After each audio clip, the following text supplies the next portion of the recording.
네, 월요일 이 시간 위클리 투자 핫 이슈 시간입니다. 과연 이번 주에는 어떤 이슈들과 또 어떤 종목들이 우리를 기다리고 있을지 함께 이슈 분석해 보겠습니다. 함께 해주실 분은요, 주식캐스터 연희님 모셨습니다. 연희님 안녕하세요. 안녕하세요. 네, 저희 이번 주도 참 일정이 좀 많은 것 같습니다. 다음 주가 또 크리스마스가 있어서 휴장이 있다 보니까 연희님이랑은 올해가 마지막이 될 것 같은데요. 네, 이 올해의 마지막 방송입니다. 올해의 마지막 방송을 좀 같이 해보면서 일정들 정리해 보도록 할게요. 먼저 이번 주에 있을 주요 일정들 간략하게 좀 체크해 볼까요? 네, 일단 오늘부터 이제 금요일까지 5일치의 일정을 좀 가져와 봤는데요. 네. 일단 첫 번째 일정은 오늘부터 ETF랑 ETN의 호가 단위가 개편이 됩니다.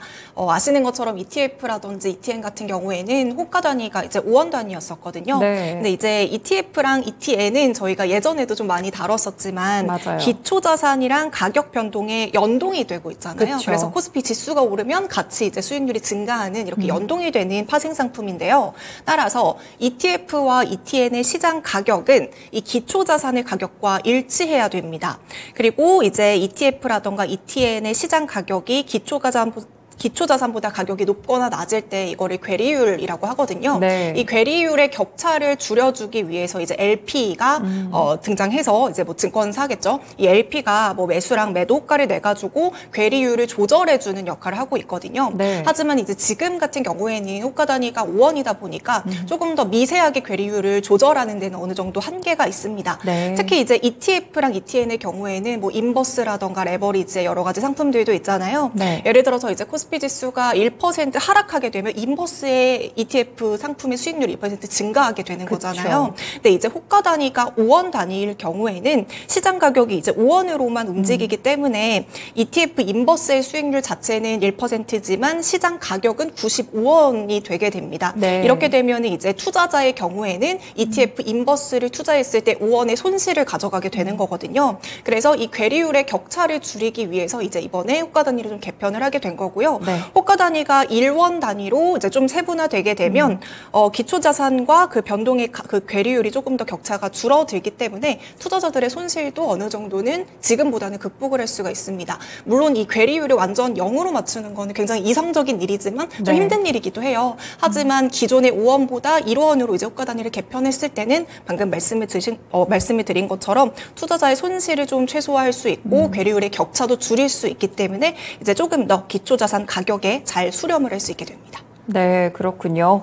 일단 호가 단위가 좀 변하면서 5원에서 1원으로 줄어들게 된다는 점 함께 체크를 해보시면 좋을 것 같습니다. 첫 번째 일정으로 좀 알아봤는데요. 보니까 월요일 이슈가 이것뿐 아니라 다른 것들도 굉장히 많더라고요. 네. 특히나 최근에 좀 굉장히 핫 이슈였던 게 미술품의 조각 투자예요. 이제 이 부분이 가능하게 됐는데 이 조각 투자와 관련해서 첫 번째로 또 청약 일정이 생겼다고요. 맞아요. 이제 조각 투자도 저희가 예전에 재테크 시간에 한번 다뤘었던 맞아요. 적이 있었는데요. 네. 조각 투자는 이제 말 그대로 조각조각 잘게 쪼개서 소유권을 함께 나눠 가지면서 투자를 할 수 있는 방식입니다. 뭐 예를 들면 고가의 미술품이라던가 빌딩이라던가 이런 것부터 시작해서 아니면은 그 한정판 명품 가방에도 투자를 할 수가 있고 한우에도 투자를 할 수 있고 굉장히 다양한 자산들을 여러 사람들과 나누어서 투자를 할 수 있는 방법인데요. 네. 사실 조각 투자 같은 경우에는 이전에도 투자를 할 수는 있었지만 이게 투자자들의 보호 장치가 조금은 미흡한 것이 아니냐라는 비판이 좀 일어왔었어요. 네. 그래서 이제 작년부터 이제 금융당국에서는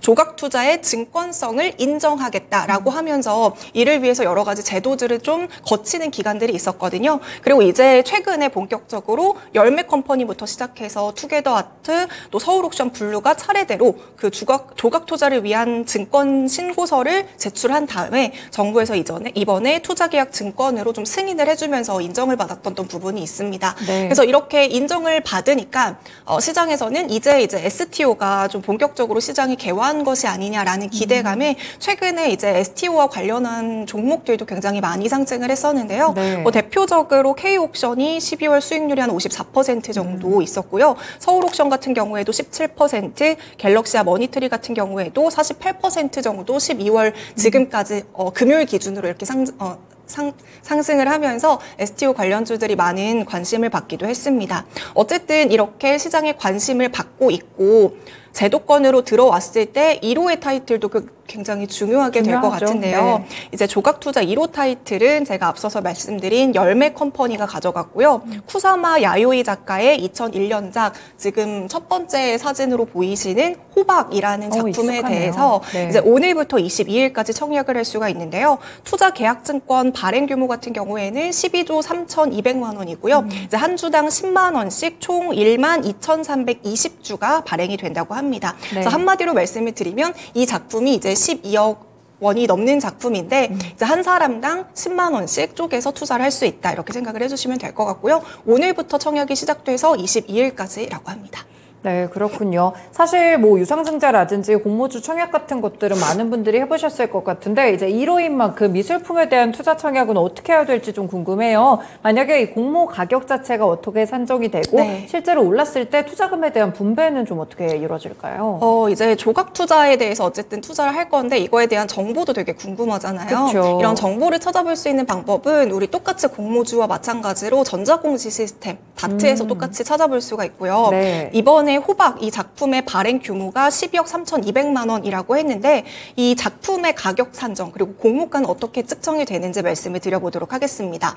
일단은 미술품 경매 데이터 여러 가지 빅데이터를 기반으로 가격이 측정이 되는데요. 이 호박이라는 작품의 기초자산과 동일하거나 좀 유사한 작품들의 거래 기록들을 쭉 찾아봅니다. 네. 그래서 다른 작품들은 어느 정도의 가격대에 거래가 됐는지 그 작품들은 어느 정도의 가치를 가지고 있는지를 분석을 해요. 그리고 모든 이제 미술품 사이트나 이제 그런 기업들은 마찬가지로 내부적인 빅데이터 자료들도 가지고 있는데요. 네. 이제 열머니 컴퍼니에서 내부적으로 좀 보유하고 있는 미술품 가격 산정 시스템이 있어요. 그 시스템을 통해서 이 작품의 거래 연도라든지 작가가 어떤 사람인지 크기는 어느 정도인지 색감은 잘 그대로 보존이 되어 있는지 네. 이런 것들이 좀 구체적으로 빅데이터화 해가지고 이 판매 가격의 하한가와 상한가를 다 이제 구분하게 됩니다. 그리고 이제 그 사이에서 최종 가격이 결정이 되고요. 네. 그리고 최종적으로 모집하고자 하는 증권 수로 이 금액을 나누면 공모 가격으로 산정이 된다. 이렇게 생각을 해주시면 될 것 같고요. 네. 청약 자체는 사실상 그렇게 어렵지는 않습니다. 이 열매 컴퍼니 사이트에 들어가면 바로 이제 청약을 할 수가 있고요. 다만 이제 내가 아무 은행에서나 청약을 할 수 있는 건 아니고 이쪽에서 지정해준 은행이 있어요. 거기에 가상계좌를 네. 통해서 이제 납부를 하면 됩니다. 또 추가로 말씀드리고 싶은 건 공모주 같은 경우에는 우리가 균등 배정도 있고 비례 배정도 있잖아요. 그쵸. 이 조각투자 같은 경우에는 100% 비례 배정이라고 보시면 될 것 같고요. 이제 가장 중요한 수익 실현은 그럼 어떻게 되는 것이냐 궁금해하실 것 같아요. 그래서 우리가 이제 쪼개서 투자를 했어요. 하지만 최종적으로 이 그림 자체가 팔려야지 거기에서 이제 수익을 산정해서 우리에게 분배를 해주는 거거든요. 네. 이제 공모주 같은 경우에는 우리가 보통은 상장 당일에 많이 파시잖아요. 그쵸. 하지만 이런 미술 작품의 경우에는 일단 이 작품은 3년이 만기고요. 3년 안에 이제 고가의 판매가 되면 수익금을 분배해서 갖는 거고 네. 만약에 3년 안에 안 팔릴 수도 있잖아요. 그쵸. 그렇게 되면 만기가 2년까지 조금 더 늘어날 수가 있고 또 3년 이전에 만기 이전에 팔리면 또 이제 그에 대한 수익을 같이 배분한다고 생각하시면 되겠습니다. 네. 다만 또 체크해 주셔야 될 것은 모든 수익에는 다 이제 세금이 붙게 되잖아요.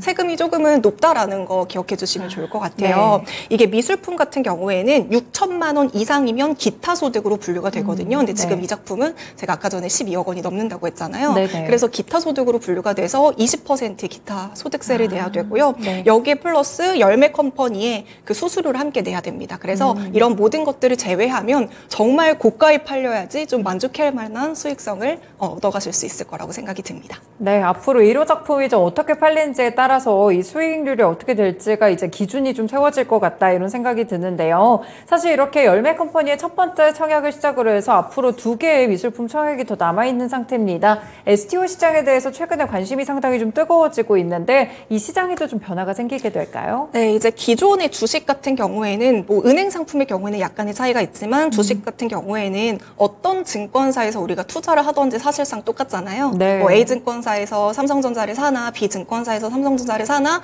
똑같은 가격대에 우리가 매수를 하는 겁니다. 그렇기 때문에 증권사는 이 상품에 대한 특별성이 없기 때문에 부수적인 서비스들을 좀 강화하는 감안하는 추세인데요. 뭐 예를 들면 뭐 MTS라던가 HTS를 조금 더 편리하고 직관적으로 개발을 한다라던가 네. 아니면 어느 정도의 예탁금을 넣으면 무료로 주식을 준다거나 아니면 수수료를 면제해 준다거나 이런 부가적인 서비스로 차별화를 하면서 고객을 유치하는 식의 마케팅을 해왔었거든요. 네. 하지만 STO 같은 경우에는 이제는 플랫폼마다 이 상품의 차별화가 가능해진다라는 점을 좀 꼽아볼 수가 있을 것 같아요. 지금 이 2001년에 제작된 호박이라는 작품은 이 열매 컴퍼니에서만 청약을 할 수 있는 거잖아요. 네. 그렇기 때문에 상품의 차별화가 가능해진다고 볼 수가 있고요. 그렇게 되면 이제 증권사라던가 이런 플랫폼사들은 정말로 경쟁력 있는 여러 가지 상품들을 유치하기 때문에 경쟁 구도가 생겨가지고 이제 투자자들이 조금 더 양질의 상품에 투자를 하게 되지 않을까라고 생각이 듭니다. 네, 과연 1호 청약이 흥행할지 혹시나 청약 관심 있으신 분들은 한번 시도해봐도 좋을 것 같고요. 새로운 증권시장이 열린다는 점에서 주목해 볼 만한 이슈였던 것 같습니다. 다시 한번 타임라인으로 좀 돌아가 볼까요? 네, 지금 보면요. 오늘 월요일에 사실 여러 가지 이슈들이 참 많아요. 오늘 셀트리온 헬스케어도 거래 정지에 들어가서 다음 달에 신주 상장된다는 거 체크를 해보시면 좋을 것 같고요. 내일 보니까요. 또 내일도 일정이 한 4개 정도가 지금 있는데 네이버와 삼성전자 공동개발 반도체 공개도 하고요. 일본은행이 또 기준금리를 결정하네요. 그리고 이제 오늘 저희가 좀 자세하게 볼 이슈는 이거죠. 5G 신규 사업자 주파수 할당 신규 신청이 마감이 된다고 하는데 이제 그럼 본격적으로 제사 이통사가 탄생 한다. 이 기대감을 좀 가져봐도 될까요? 이제 19일에 5G 주파수 할당을 받을 신규 이동통신사의 접수가 마감이 됩니다. 저희가 7월에도 한번 이슈 읽어주기 시간에 이런 통신 3사에 대해서 이야기를 한 적이 있었는데요. 네. 지금 우리나라 같은 경우에는 통신 3사가 어찌됐건 이 이통 사업을 좀 독과점하고 있는 상황입니다. 하지만 그렇다고 해서 신규로 진입하기에는 그 진입 장벽이 상당히 높거든요. 왜냐하면 일단은 자금이 너무나도 어마어마하게 들기 때문이에요. 그쵸. 그래서 이제 정부에서는 이 독과점을 좀 탈피하기 위해서 독과점 구조를 이제 깨기 위해서 신규 진입자들을 이제 모집하겠다라고 하고 네. 있는데요. 어쨌든 진입 장벽이 굉장히 높다 보니까 이제 추가로 발을 딛기에는 굉장히 좀 애매한 부분들이 그쵸. 있어요. 그래서 이제 정부에서는 이번에 비용이라던가 여러 가지 기준들을 좀 완화해 주면서 제4 이동통신사를 출연시키기 위해서 굉장히 좀 적극적으로 노력을 하고 있는데요. 일단은 신규 통신 사업자가 통신업계에 진입을 하기 위해서는 그 주파수를 할당받을 때 할당 대가라는 것을 내야 합니다. 그런데 이번에 정부에서는 이 할당 대가에 대한 부담감이 상당하니 이 대가를 좀 낮춰주겠다라고 한 거고요. 네. 또 여러 가지 망 구축 의무 수량도 원래 있었지만 이 의무적인 수량도 줄였습니다. 더불어서 이제 돈도 정책금융을 통해 가지고 한 4천억 원까지 지원을 하면서 혜택을 좀 많이 주려고 하고 있거든요. 하지만 여전히 이제 이렇게 지원을 한다고 해도 과연 우리가 진입을 했을 때 수익성을 빠르게 확보할 수 있을지에 대한 의구심은 여전한 상황이기 때문에 아직까지는 신규 사업자들이 발을 내딛기에는 좀 조심스러운 분위기가 연출이 되고 있거든요. 네. 원래는 지난번에도 한번 말씀을 드렸지만 뭐 국민은행이라던가 토스가 이제 이쪽에 진입을 한다라는 이야기들이 있었지만 네. 지금까지 봤을 때는 아직까지 큰 의사는 없는 듯하고요. 지금 마감 일주일 전까지도 신규 신청자가 없는 상황이었다고 합니다. 이제 네. 내일까지가 마감인데 뭐 마감 직전에 한 곳에서 한 2곳 정도는 그래도 신청을 하지 않을까라는 기대감이 있지만 조금은 좀 지켜봐야 될 문제일 것 같고요. 과연 신규 진입자가 있을지에 대해서는 좀 시장의 분위기는 약간은 회의적이다라고 말씀을 드리겠습니다. 아무래도 제사이통사로 진입하기는 비용적인 부담도 있겠지만 확실히 좀 부담이 있을 것 같습니다. 끝까지 신청 결과를 좀 살펴보시면 좋을 것 같고요. 그리고 네이버 스트리밍 서비스인 치즈직이 또 베타 서비스를 실행한다고 하는데 스트리밍 하면은 사실 얼마 전에 또 트위치가 철수하는 이슈도 맞아요. 있었잖아요. 어떻게 좀 스트리밍 업계에도 지각 변동이 생길까요? 이제 네이버가 아니라 게임 스트리밍 시장에서 이제 거의 양대 구도라고 할 수 있는 게 트위치랑 아프리카 TV잖아요. 뭐 그쵸. 유튜브도 스트리밍 서비스가 있지만 보통 유튜브는 VOD 중심이기 때문에 이제 활발하게 스트리밍 서비스를 진행하고 있는 플랫폼은 트위치랑 아프리카 TV 이렇게 두 개로 생각해 주시면 될 것 같아요. 근데 지난 6일이었죠. 이제 내년부터 트위치가 한국 서비스를 종료하겠다라고 선언을 합니다. 네. 그러면서 이제 아프리카 TV가 이제 수혜가 될 것이다라는 기대감이 상한가로 좀 마감을 했었는데요. 이제 트위치가 트위치가 우리나라의 사업을 철수한다라는 그 이유는 예전부터 계속 말이 많이 나왔었던 부분이에요. 우리나라의 망 사용료가 너무나도 비싸다라는 거예요. 다른 나라보다 10배 이상 비싸다라고 하는데 이게 또 우리가 앞전에 말했던 이통 3사의 독과점이랑도 약간은 연계시켜서 생각을 해볼 수가 있겠죠. 하지만 이 망 사용료에 대해서 여러 가지 논란이 있지만 지금 제가 말씀을 드리고 싶은 부분은 스트리밍 서비스가 과연 지각 변동이 생길까에 대해서 좀 중점적으로 이야기를 해드리고 싶은데요. 어쨌든 양강 구도가 있었던 상황에서 트위치가 빠지게 되면 이쪽의 이용자가 어느 쪽으로 가든지 그쪽은 수혜를 받을 수밖에 없는 거잖아요. 지금 시장에서는 아프리카 TV 쪽으로 다 쏠릴 것이다라는 생각에 이제 이용자들이 이런 생각들에 주가도 그 당시에 이제 아프리카 TV가 상한가로 마감을 했었는데요. 이미 아프리카 TV 같은 경우에는 굉장히 활발하게 스트리밍 서비스도 진행이 되고 있고 굉장히 많은 BJ들도 잘 활발하게 활동을 하고 있습니다. 근데 여기에 이제 네이버가 굉장히 시기적절하게 19일부터 치지직이라는 그 스트리밍 서비스를 베타 버전으로 출시한다라고 하고 있거든요. 이제 치지직이 딱 들었을 때는 되게 쉬운 어감인데 또 은근히 입에 잘 안 붙더라고요. 네, 맞아요. 그래서 약간 입에 안 붙는데 라고 생각을 했더니 다른 분들도 저랑 비슷한 생각을 하고 계시더라고요. 네, 그렇군요. 네이버 쪽에서도 이제 적극적으로 스트리머도 유입하고 이런 활동들을 보일 것 같은데 각사마다 그럼 스트리밍사들이 전략을 좀 다르게 취할 것 같아요. 네, 맞아요. 이제 네이버 같은 경우에는 트위치에서 좀 유명하게 좀 활발하게 활동했던 게임 스트리머들을 네이버로 영입하기 위해서 이런 움직임들을 굉장히 적극적으로 보여주고 있는데요. 지금 네이버 같은 경우에는 스트리머들을 영입하면서 네이버 안에 여러 가지 플랫폼들이 있잖아요. 이런 서비스의 시너지를 좀 기대하고 있는 부분입니다. 유명 스트리머들이 네이버 쪽으로 넘어오게 되면 네이버의 트래픽이 증가하게 되겠죠. 그럼 머무르는 시간들이 늘어나고 이용자가 늘어나게 되면 그 안에서 네이버 쇼핑을 할 수도 있고 웹툰을 볼 수도 있고 다양한 추가적인 수입들이 창출이 될 수 있으니까 네이버는 이런 쪽을 좀 공략을 하고 있고요.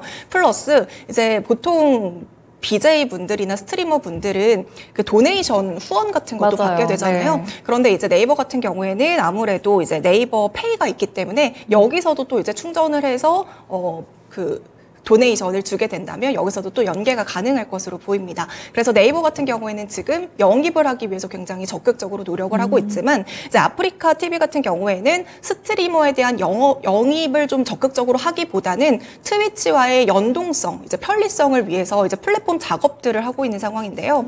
예를 들면 트위치 계정으로도 아프리카 TV로 로그인을 할 수 있다라던가 아니고 이제 또 아프리카 TV로 계정을 전환하면 트위치에서 그동안 활동했던 방송 시간을 아프리카 TV에서도 인정을 해주는 거예요. 이런 식으로 약간 연동을 시켜가지고 이제 스트리머들의 편리성을 높이기 위한 전략을 짜고 있습니다. 그래서 어쨌든 트위치가 한국 시장을 철수하면서 두 기업 중 어느 기업은 수혜를 받을 수가 있겠지만 어떤 전략을 가져가느냐에 따라서 그 수혜는 좀 다르게 가져갈 수가 있겠습니다. 네, 그렇군요. 스트리밍 시장이 변화하고 있는데 네이버의 이런 체제직 서비스도 한번 기대를 해보시면 좋을 것 같습니다. 네, 뒤에 일정들 볼까요?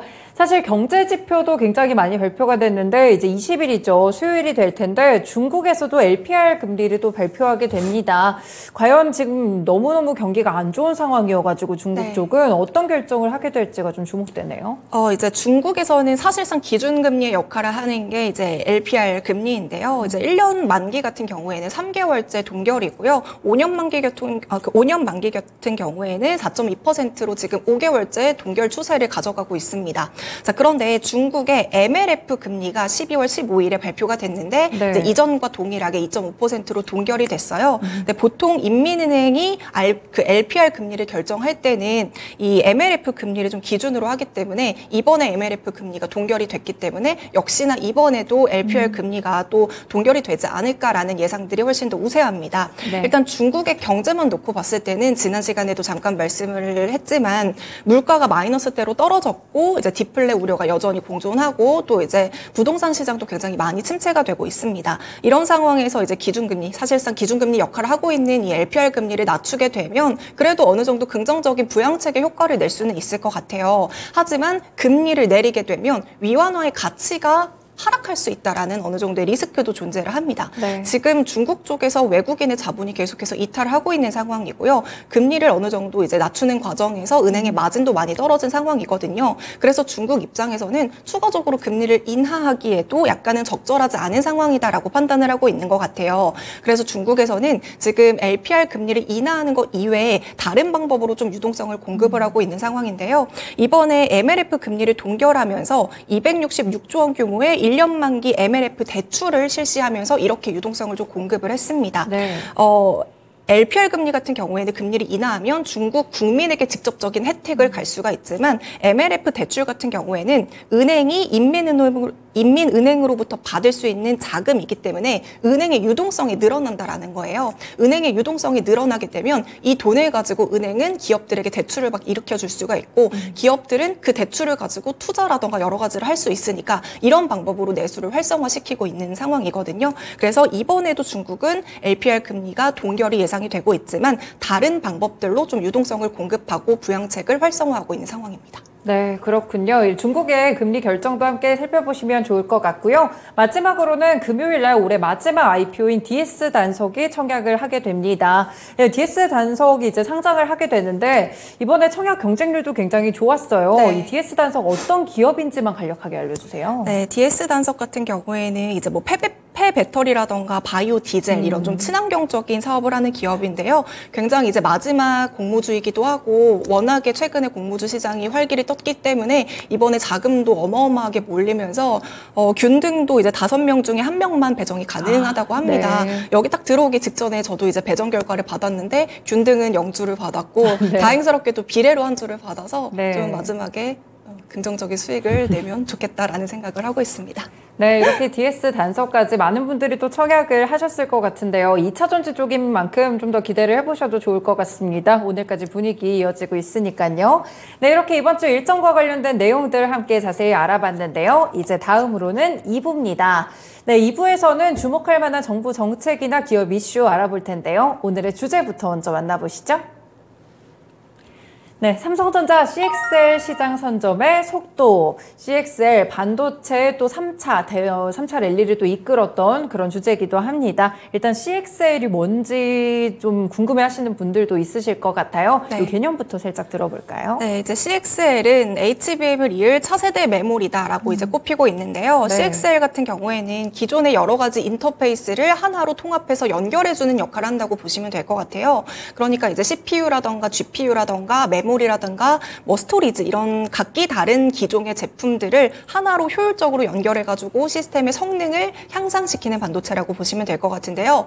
AI 같은 경우에는 우리가 어떤 질문을 하게 되면 이 세상에 여러 군데로 흩어져 있는 정보를 빠르게 취합해가지고 추론을 하는 과정을 거칩니다. 네. 그래서 데이터도 굉장히 많이 필요하고요. 이렇게 빠르게 정답을 제공을 해야 되는데 이제 디램이라던가 낸드 플래시 같은 경우에는 우리가 이런 용량을 무한대로 늘리기에는 좀 한계가 있는 부분이잖아요. 네. 그리고 그 장치마다의 연산 그 통신 속도가 다 다르기 때문에 정보를 저장하고 제공하는데 속도의 한계성이 생길 수가 있습니다.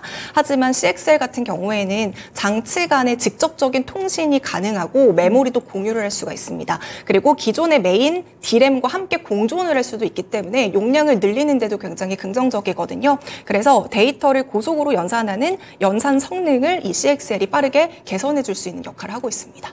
네, 그렇군요. CXL에 대해서 알아봤는데 그럼 이 CXL이 기존의 HBM을 좀 대체할 수 있다고 볼 수 있을까요? 대체라는 표현보다는 서로 상호 보완적인 역할을 할 것이다라고 좀 표현을 하는 게 맞는 것 같은데요. 이제 CXL과 HBM은 둘 다 고성능 컴퓨팅 시스템의 성능을 향상시키기 위한 차세대 반도체인 건 맞지만요. 서로 약간의 목적이 다르다고 생각해 주시면 좋을 것 같아요. 네. CXL 같은 경우에는 서로 다른 기종의 제품을 연결해서 데이터를 좀 빠르게 가져오는 시스템, 그래서 전체 시스템을 좀 빠르게 성능을 개선시키는데 그 목적성을 가지고 있고요. HBM 같은 경우에는 이제 고대역폭 메모리라고 우리가 부르고 있잖아요. 네. 그래서 메모리 대역폭, 그래서 그 데이터 양을 증가시켜서 CPU랑 GPU의 성능을 향상시키는데 중점을 두고 있습니다. 네. 그래서 HBM과 이 CXL이 상용화 되면 둘이 같이 보완적인 역할을 하면서 함께 사용될 것으로 보고 있습니다. 네, 상호 보완적인 관계였네요. 일단 삼성전자가 CXL 시장을 확장하기 위해서 기술 개발의 속도를 낸다. 사실 이게 좀 모멘텀이 됐었거든요. 네, 그러면 지금 상용화가 된 건가요? 이제 곧 상용화가 될 예정인데요. 삼성전자랑 SK하이닉스 모두 이 CXL을 2019년부터 개발하면서 시장을 좀 주도하고 있었지만 네. 이제 우리가 HBM 같은 경우에는 SK하이닉스가 삼성전자보다 조금 앞서고 있다라는 평가를 가지고 있지만 네. 이제 CXL 시장에서는 삼성전자가 조금 더 앞서고 있다라는 평가가 있어요. 왜냐하면 이제 삼성전자가 먼저 CXL을 개발에 성공을 했었거든요. 네. 2021년을 최초로 이제 개발을 하고 그리고 2021년에도 또 새로운 CXL 제품을 만들고 이제 올해 또 128GB의 CXL 2.0 D램을 선보였는데 연내로 이제 양산을 해가지고 상용을 하겠다라고 이야기를 하고 있어요. 그리고 최근에 이제 CXL과 관련한 상표 4개를 연달아 출원을 하면서 이제 역시나 또 CXL 시장이 다시 개화를 시작한 것이 아니냐라는 기대감에 최근에 CXL 관련주들이 많이 오르고 있고 오늘까지도 좀 많이 상승 탄력을 받는 모습들이 보여지고 있습니다. 아직까지는 상용화가 된 건 아니지만 2028년쯤에 되면 이 시장이 한 20조 원까지 커질 것이다라고 예상을 하고 있고요. 하지만 우리가 좀 주의 깊게 체크를 해보셔야 되는 건 SK하이닉스든 삼성전자든 CXL을 만들고 양산하는 것까지가 상용화라고 생각하는 게 아니라 결국에는 이게 제가 CPU랑 GPU랑 메모리랑 이거를 같이 연결시켜주는 인터페이스가 CXL이라고 말씀을 드렸잖아요. 그렇기 때문에 인텔이라던가 AMD라던가 엔비디아와 같은 기업들이 이 CXL을 탑재할 수 있는 CPU를 출시를 해야지 우리가 납품을 할 수가 있는 겁니다. 그러니까 그들이 이 규격을 만들어줘야지 우리가 납품을 하고 상용화에 성공을 할 수 있으니까요. 이런 것까지 같이 체크를 해주시면 좋을 것 같습니다. 네, CXL에 대한 개념 좀 어렵게 보신 분들도 있으실 것 같은데요. 그래도 차세대로서 또다시 또 주목을 받을 수 있는 반도체 한 가지 모멘텀이 될 수 있으니까요. 본격적인 상용화 시점까지 함께 눈여겨보시면서 투자 전략에 함께 활용해 보시면 좋을 것 같습니다. 네, 연희님 오늘 말씀은 여기까지 듣겠습니다. 말씀 고맙습니다. 네. 네, 이렇게 월요일 시간 오늘 위클리 투자 핫이슈로 진행을 했고요. 주식캐스터 연희님과 함께했습니다. 지금까지 다양한 투자 판단에 도움이 되는 말씀들 함께 전해드렸는데요. 특정 종목의 상승 하락을 보장하지는 않습니다. 네, 이렇게 시장의 중심 마치도록 하겠습니다. 오늘도 시청해주셔서 고맙습니다.